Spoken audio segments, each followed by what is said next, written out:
the one and only Animal. Rest in peace, Eazy E has got Bodyguard. Today we will be talking about the upcoming film that's currently in production titled Eazy Duz It. One of the main questions I wanted to ask Mr. Animal here is, what is it about this upcoming film that you would like the audience to understand that wasn't brought out in the previous film? Well, I want people to understand and learn what kind of person Eazy E really was. The movie did not portray nothing of the sort of what kind of person he really was. That movie was like a slap in his face. All his friends like you know, put their ass in his face while he's dead, you know what I'm saying? And I didn't really like it, man, you know how they did him. That's why I'm here speaking out. At least somebody got to step up to the plate and represent Eazy, and I'm one of his loyal bodyguards, and I feel like I can do that. Very nice, very nice. And I'm so honored to be here and speak with you. T-Mac, is there anything you'd like to add to that? Oh yes, me, of course. They try to get a real official Ruthless member to go to the NWA movie, and I said, and the producer of that was Keith. I'm like, hey Keith, when did this shit happen, man? None of this shit. Oh man, you know, we can't put everything in here, you know. And I'm man, this shit is a bunch of bullshit, bro. How y'all gonna do Eazy like that? Well, you know, I ain't write the script, I'm just producing it. So I got mad, I walked off the set. And then I said, from that day on, I said, we're gonna get our boys together. We're gonna tell the true story, because Eazy was a businessman first of all, and he was a family man. His dad, he spent all his time on the weekends, on Sundays with his family, and also he was the legend and opened the doors for everybody. So I just wasn't appreciated. We just wasn't appreciating the feeling that they gave him in that movie. Right. And then also now you were saying that you guys were on set of the first movie, and you walked off set. Is that correct? I was on there. You weren't there. I just know where they were shooting some stuff at, and I was checking it out on the down low, and I was like, I don't remember no shit like that ever happening. Right. That's the only thing ever. So they was actually, it's not that far from here where they were shooting at, you know. It's up on it's down this way on Laurel Canyon, behind Gold's Gym, across from Carl's Jr. in that alley right there. They were shooting some shit right there, and I'm watching that. I'm like, that shit ain't never happened. You know what the fuck? Because what I thought they was gonna do was the scene from Appetite of Destruction, because that's how it was kind of set up. I was like, oh, they trying to do some of the Appetite of Destruction stuff and put it in the movie, but it wasn't that. It was some other shit, man. I was like, I ain't with that shit. That's the only contact I ever had with the movie. And mine was at Merck Park, the scene that I went to, and then they wanted me to do first they wanted me to do the club scene where Eazy got beat up at. I got a call from one of my family members that was one part of the film crew. He said, Matt, you don't want to come up here, man. This some bullshit. They having Eazy getting beat up in here in this club. I'm like, what? So I told dude I had a cold, I wasn't coming up here. So then he called me back again, like, hey Mac, why you didn't show up? We're looking for you. I said, we shooting up here at the Merck Park, come up here. So I said, let me go up here and see what's going on. So when I went up there and I seen that, I'm like, oh, this ain't right. This ain't right. I couldn't feel it. Bad as I was broke and needed the money, I couldn't sell my boy Eazy out. That's not at all. And I did want to touch on that a little bit. I'm hearing that a few investors were actually really interested in investing in this film, and they offered, you know, to put in millions of dollars, but wanted to change the story. And we figure that a lot of investors will do that. So, because this is for the true hip-hop heads only, the real hip-hop heads only. If you guys want to know the true story of Eazy E, if you guys want to honor him, we have to be our own investors. We have to do this independently, and we did create a GoFundMe to bring a budget for this film, to raise the budget for this film. Anything helps. You know, we really, really want to get his true story out there and honor him. So I will be posting the GoFundMe site. Anybody who really wants to see this story and hear it please donate to it, and we will definitely make this happen either way, but we can't do it without you guys. The power is in the hands of the fans, man. Anyone want to add to that? Yes. Yeah, I want to add a little something to it.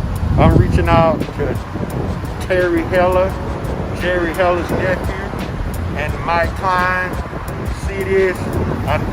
Just the two of you guys I know can budget the whole thing, but I'm not asking for that. I'm just asking for a little love to get us started. And last time I checked, Mike Klein was my godfather. Anything I want, he said he'll give it to me, so let's see. Nice. That's right. Nice. That's right. That's That's right. So what it is that we work so hard diligently with this screenplay. This screenplay ain't just written from us. We went and dealt with the Dog Pound crew. We sat down, and matter of fact, the same area where we at right now. When we came together, we put the screenplay together. We told them, y'all better come real with y'all shit, because we clowning on y'all come we real. clowning on All our shit, ours. You know what I'm saying? Man. So it ain't like I just one side of the person making this.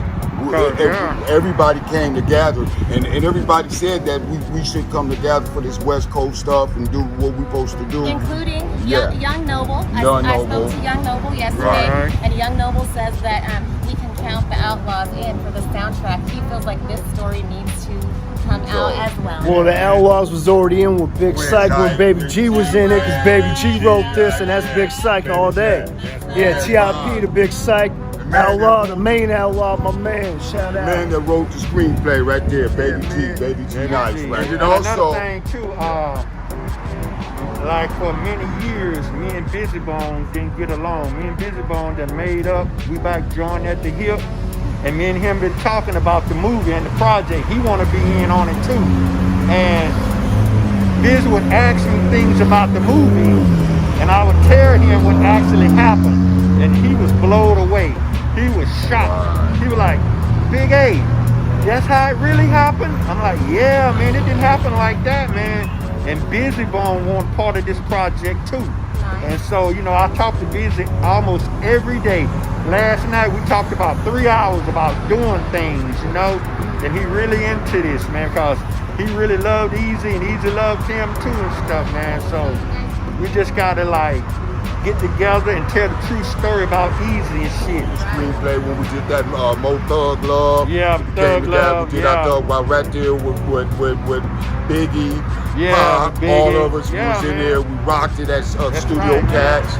We did that. The brother was down with the crew, but we don't want to tell you about too much about what's we just want you to see it. Want you to see we it. See, we got and you know, and we talked to me personally. I talked to personally some people from back in the day. When I tell them something, they was like, yeah, Animal, that's about how I remember it. It wasn't like that straight out of Compton shit. So I know what I'm talking about, because ain't nobody told me this shit. I lived that shit. Right, I was there. And so nobody told us why shit. was the Bone not in the movie? Why was we not in the movie? You know, where we at? That was Eazy E's That was his baby's greatest discovery. Why wasn't Bone in there?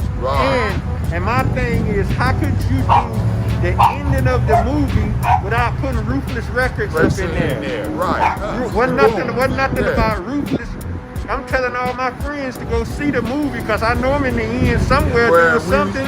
My people calling me, yo, Animal, I ain't see you nowhere. Right. They ain't write you up in the script. Right. I'm like, how the hell can you do the ending without putting us up in there? But they did it.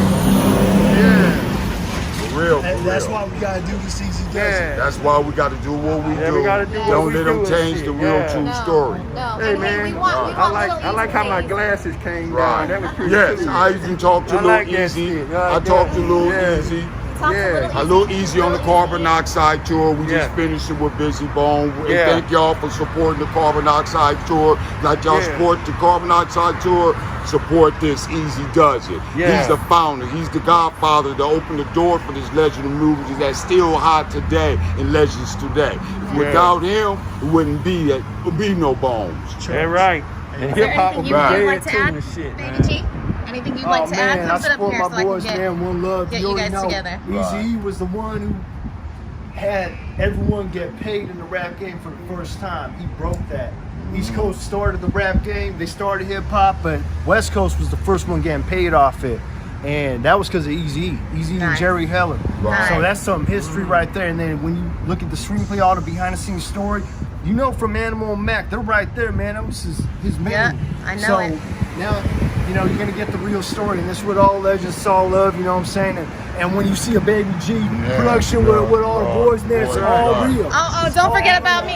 Don't forget about me. Don't forget about me now, because you know I'm here. And we got my cousin babysitting this. Oh, yes. Yes. Animal Swarm Squad Entertainment. Yes. I'm known as Busy B. I bit that off Busy Bone. I'm Busy B. That's Nice. right. You swarm on you. Don't let them swarm on you. baby. Yeah, Nice, for real. nice. That part. Yeah. Cannibal. Yeah. All my thugs. All the thugs and All my goons. thugs is called Killer Bees. Killer bees. Killer Bees. Yeah. Female honeys, they call honeybees. All the honeybees roll. All right, well, you guys, I will be posting the GoFundMe page so that this story can be heard. It's going to be epic. We're looking to have little Eazy play his dad. It looks like that's going good, but you know, we'll wait I on talked that to for him on the sure. carbon monoxide tour and handed him my book, What Doesn't Kill You Make You Stronger, bringing the introduction to Eazy E about the movie, and he said he loved to play his dad role. So let's do it. Let's do This it. is one of them rare pictures of Eazy E back in the days. If you see this picture, it's very rare. It's not out there too much because people don't know about this. This is like a personal picture that was taken and stuff, and I wound up with it many years ago. And I show it a lot. So it's right there hanging out with Freddie Five up in New York City right there. Gorgeous. I love it. Yeah. I love it. And I thank you for taking the time out to talk to us. And you guys already know what to do. Yeah. You guys heard it. You guys heard it straight from the source. That's right. So, That's right. Straight up. One love. We'll be back. One love. One love. Thank you. Yeah, okay. Yes, indeed.